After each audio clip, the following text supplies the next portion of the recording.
Right, everybody, so we are joined with Andrew Barbour of AKB Racing, and as you will see, his car is in the background, and there is a reason why we're doing it inside the trailer, because it is absolutely blowing a gale out there. So we're trying to get some footage for everybody, and we're trying to have a conversation, but the wind is just taking over. So hopefully you can hear us. But Andrew, so talk to us about your car. Well, people who knows me in the past will know we've got quite a bit of history through Time Attack. I think this is now 15, 16 years I've been at it now. It's unbelievable, On and off. We had a few years off. We decided to do a rebuild of the engine. After 2021 we won the championship, so 2022 and 2023 we had 2 years out. Yeah. When a long time serving member of the team decided he was wanting to step back a bit for personal and family reasons, so I had to decide what we was going to do. Did think of maybe stopping for a while and giving him some time out, but we decided to kind of go with the car last year. Got it up and running. We did a few rounds, but it was never really 100% right, and I knew that myself, and I should have probably known better with experience. And we shouldn't have run the car, but we had all the new upgrades, a brand new engine, and we had obviously this new paddle shift system that I was trying to get going, but it was quite difficult to get set up. As people who had it in the past will know, they're not the easiest things to set up in these type of cars. So what Andrew's referring to is the sequential gearbox with the paddles, because it talks through a combination of stuff, doesn't it? We've got the pneumatic system, so it's air.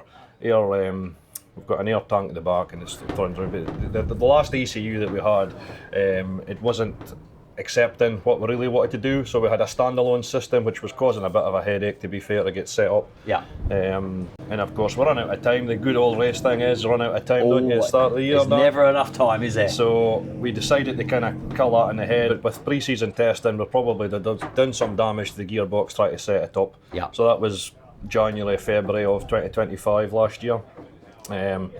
And then we went racing, and it was just not right, and then eventually the gearbox let go and took out a lot of things. And then sadly, when I went to this new team, so I'm now with GR Performance, they've taken on the car and helping me run it. We've found some other issues. One of them was, as I've documented in my own channel and page, that we had a head issue. So we had a floating camshaft was hitting the top of the lobes, which was a bit disappointing, and the guys found it on the dyno when they were doing power runs.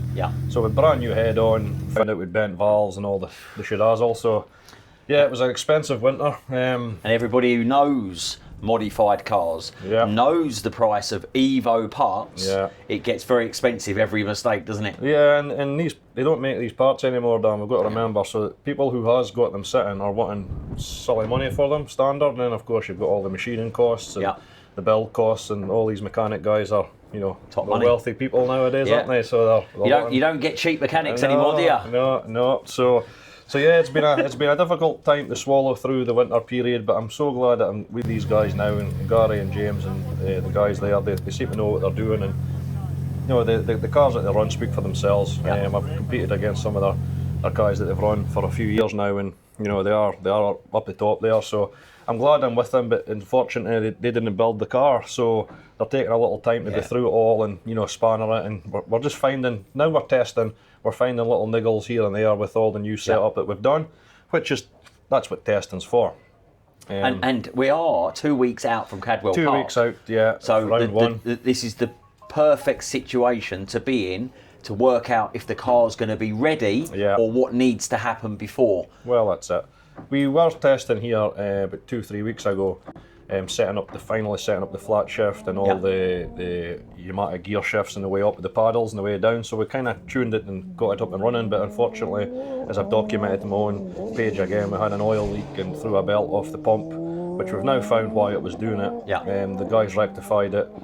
We're back today for the round 2 of testing. To try and up the power, because I've still only on the lowest boost setting. I haven't been up in there yet because we're just trying to keep everything down. And quickly, just to clarify on that, you will see in the videos on how fast this car looks at the lowest boost setting. It really is remarkable, isn't it? Yeah, well, the guys with the new ECU that we fitted, it seems to be a lot easier to pull power again. So what ECU have you gone for? Well, now with the Syvecs S7 Plus, which seems to be a very, very advanced ECU. The old one I had, there was nothing wrong with it, but it just for what we needed to do in the car and all the logging, and there's so much components in the car now, it's safer for me and the mapper, for Gary to look at things, and you know, it does away with a lot of standalone systems, so it seems to be the way to go. It's very well sought after ECU as well, so it quite happy with it. Talks to the paddle shift as well, doesn't it? Yeah, it talks to the paddle shift. It's all done. It's all wired now through the ABS system, which we couldn't do with the previous ECU we had.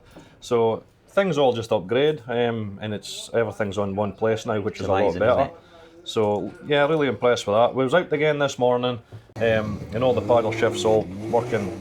Really impressed with it. It's just sweet as a die. It's, as I've said just now, it's very difficult to set up these cars with the paddle shifts because of the type of nature of the car it is and turbo and all that. But it's pretty good. Like, so I'm chuffed about that. But unfortunately, we've just had to call it a day because the belt is thrown off again. The crank pulley sitting in the floor there just now. We think that it's snapped sheared the bolts in the back of the crank pulley.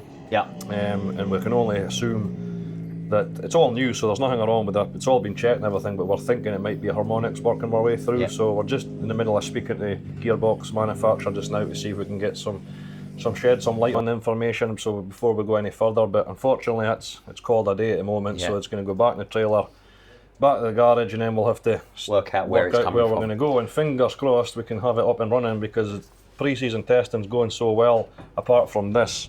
And I haven't even been up into the next boost settings yet, so I know it's very still on low boost. But just to clarify on what Andrew's saying, there is some transfer of harmonics, which means that there is a frequency or a noise that's transferring through the crankshaft, isn't there? We think that's what's happening. Yeah, so we don't know at the moment whether we're getting clutch, gearbox, it's something to do with, it's something transmission related. Something transmission, because I've obviously upgraded to a 6-speed gearbox now.